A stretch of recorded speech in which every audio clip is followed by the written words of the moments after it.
नमस्कार। आज हम बात करेंगे अपने इस ऑडियो सेशन में भारतीय विदेश नीति के तहत नेहरू युग यानी नेहरू एरा के बारे में।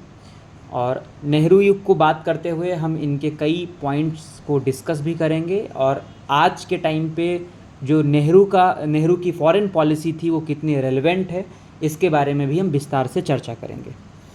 जवाहरलाल नेहरू को भारतीय विदेश नीति का सूत्रधार कहा जाता है। भारत के पहले प्रधानमंत्री के रूप में उन्होंने 17 वर्ष तक वो विदेश मंत्री भी रहे और उन्होंने 25 वर्षों से अखिल भारतीय कांग्रेस के विदेशी मामलों की एक तरह से पैरवी करी या प्रवक्ता के रूप में उन्होंने काम किया।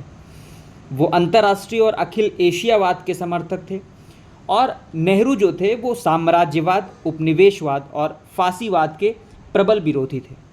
वो चाहते थे कि सभी अंतर्राष्ट्रीय विवादों को जहां तक हो सके शांतिपूर्ण उपायों से सुलझाया जाए, लेकिन वो साम्राज्यवादी और फासीवादी आक्रमणों को रोकने के लिए शक्ति के प्रयोग को भी अनुचित नहीं मानते थे। वैसे तो वो शांति के पक्ष में थे, लेकिन फासीवादी और साम्राज्यवादी जो नीति है इसको कुचलने के लिए वो कहीं ना कहीं वो वॉयलेंस का भी जो है वो सहारा देने के लिए उस बात पर भी वो रेडी थे। उनका विश्वास था कि साम्राज्यवाद जो है वो देश का सबसे बड़ा शत्रु है।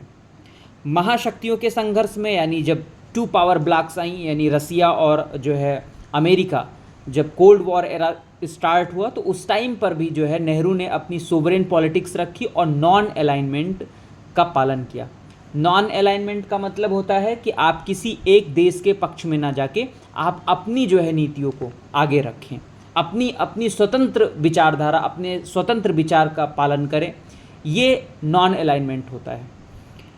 अब अगर हम नेहरू की बात करें तो नेहरू की जीवनी के लेखक माइकल ब्रिशर ने लिखा है कि नेहरू विश्व के सामने अपने देश की आवाज़ थे।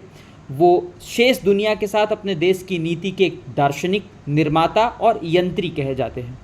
अन्य किसी देश में कोई व्यक्ति विदेश नीति के निर्माण में इतनी प्रभावक भूमिका अदा नहीं करता जितनी नेहरू भारत में अकेले करते थे।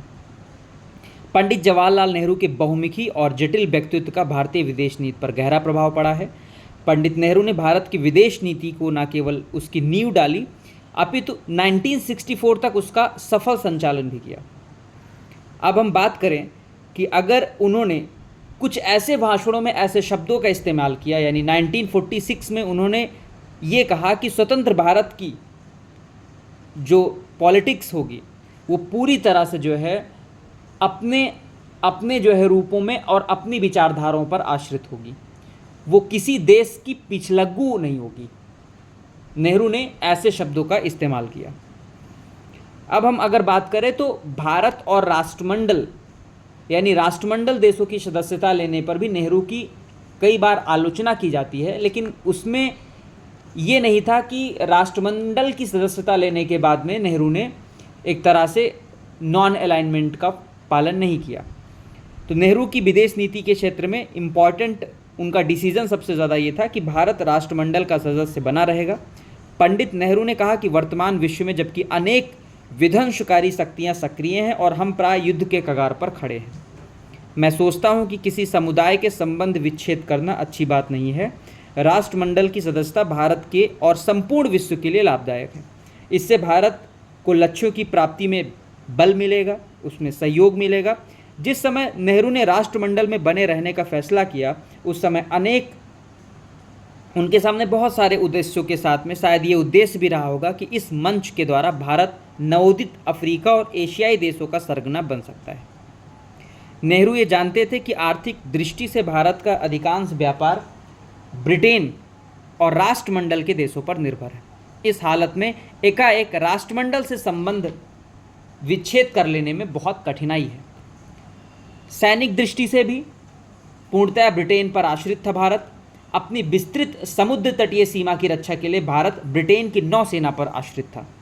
भारत का पूरा सैनिक संगठन ब्रिटिश पद्धति पर ही काम करता था और नौसैनिक जो आयुध थे उसके लिए वो ब्रिटेन का मोहताज था। यानी एक तरह से कह सकते हो कि जो वेपन्स आते थे वो ज़्यादातर ब्रिटेन से ही आते थे। अब हम इसके बारे में बात करेंगे कि जो नेहरू थे उन्होंने महाशक्ति का सपना कैसे देखा। उन्होंने भारत को एक पावर में लाने के लिए उन्होंने क्या क्या काम किए। नेहरू भारत को एक महान भविष्य या महान स्थिति का राष्ट्र मानते थे। उन्हें ये सारी चीज़ें बखूबी पता थी कि एशिया के मानचित्र पर भारत जिस प्रकार व्यवस्थित है उसमें उसकी स्थिति, शक्ति एवं प्रभाव क्षमता स्वयं सिद्ध है। ये बताने की ज़रूरत नहीं, क्योंकि हमारी परंपरा, हमारी विरासत अतुलनीय है।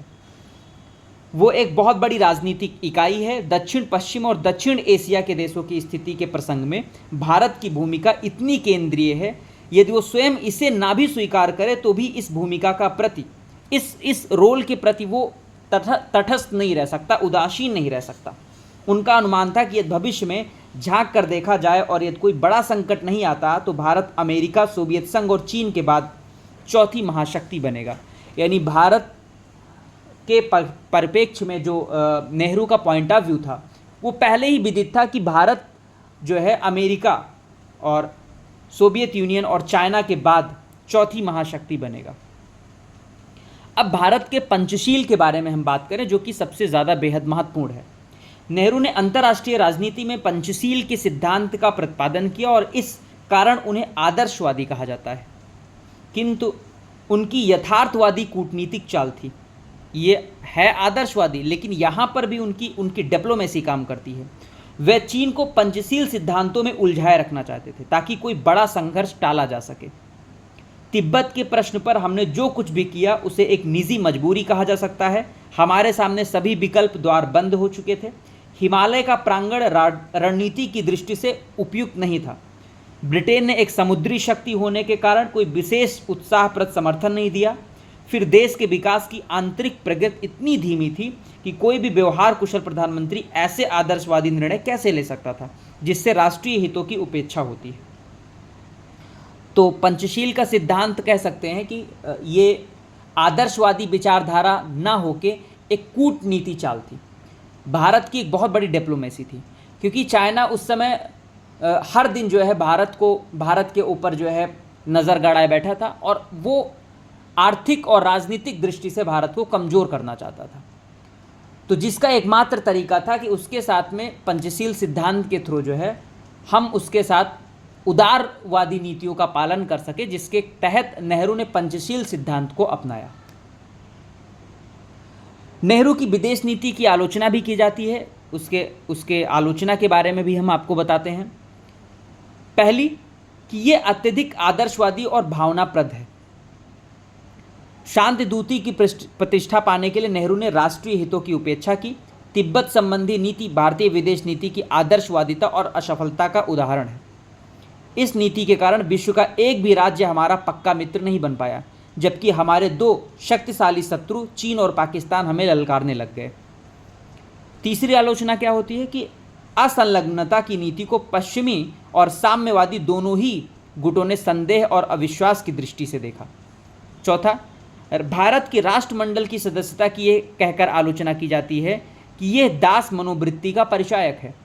फिर से आप एक तरह से कॉलोनियल रूल की तरफ आप जा रहे हैं।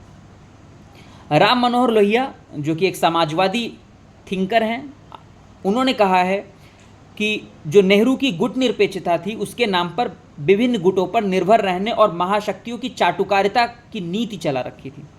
इन आलोचनाओं के बावजूद नेहरू नीति ने भारत को अंतर्राष्ट्रीय क्षेत्र में अभूतपूर्व प्रतिष्ठा और सम्मान प्रदान किया।